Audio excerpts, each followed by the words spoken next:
देखिए गोपाल, भारत की सभी ट्रेड यूनियंस ने एक ज्वाइंट प्रतिवेदन दाखिल किया है। इंटरनेशनल लॉ ऑर्गेनाइजेशन जो है दुनिया की सबसे बड़ी संस्था है श्रमिकों के लिए, श्रमिक कानूनों की देखभाल के लिए, उनकी प्रोटेक्शन के लिए। तो वहां पर 14 तारीख को एक प्रतिवेदन दिया गया है जिसमें आरएसएस से जुड़ा हुआ श्रमिक संगठन शामिल नहीं है। इसके अलावा देश के सभी संगठन उसमें शामिल हैं और सबकी तरफ से ज्वाइंट एक रिप्रेजेंटेशन दाखिल किया गया है। इस रिप्रेजेंटेशन के जरिए आईएलओ में आरोप लगाया गया है कि भारत की सरकार और भारत के अलग अलग राज्यों की लगभग 15 सरकारों ने श्रमिक कानूनों में मनमाने तरीके से बदलाव करके श्रमिकों के अधिकारों को छीना है, ह्यूमन राइट का वायलेशन किया है, लेबर लॉज का वायलेशन किया है। और जो 144 कन्वेंशन था आईएलओ का, जिसमें कि लेबर्स के लिए, वर्कर्स के लिए उनके अधिकारों के प्रोटेक्शन की बात कही गई थी, उसका भी उल्लंघन किया है। और इन सभी श्रमिक संगठनों ने आरोप लगाया है कि तालाबंदी के वजह से पूरे देश में लाखों की तादाद में मजदूर बेघर हो गए हैं, बेरोजगार हो गए हैं और वे अपने घर वापस जाना चाह रहे हैं। उनको उनके घर तक जाने की पर्याप्त व्यवस्था नहीं की गई, जिसके वजह से वे जंगलों के रास्ते, नदियों के रास्ते चलकर अपने घर तक पहुंचना चाह रहे हैं। तो इस तरह से एक ही बहुत बड़ा हम कह सकते हैं कि भारत सरकार के लिए किरकिरी होगा अगर आईएलओ की तरफ से कोई गाइडलाइन या कोई डायरेक्टिव भारत सरकार को इशू होता है मजदूरों के सवाल पर। लेकिन जिस तरह का प्रतिवेदन दाखिल हुआ है वो अपने आप में भारत सरकार की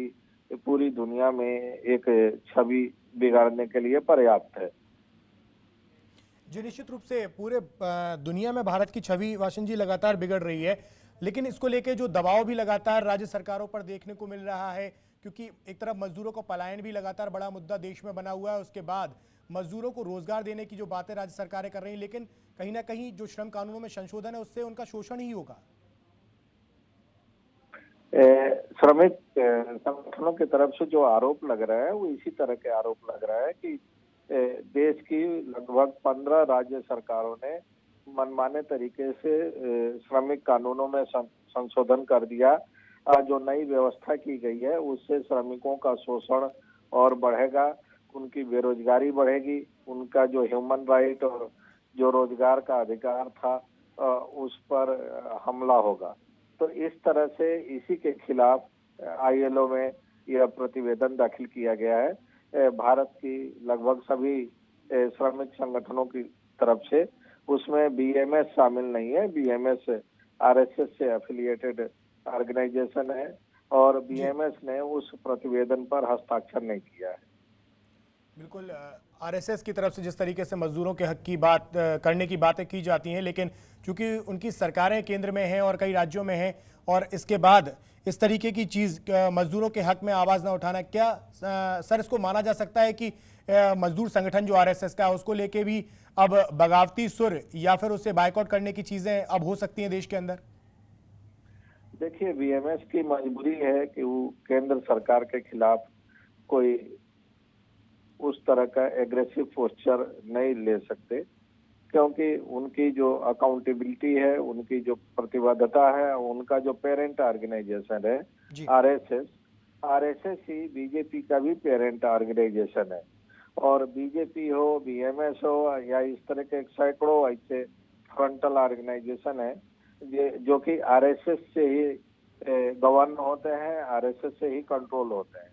तो आरएसएस के इच्छा के बगैर न तो केंद्र की सरकार, न बीजेपी रूल्ड स्टेट्स हैं वे सरकारें कोई फैसला ले सकती हैं। तो इसलिए माना जाता है कि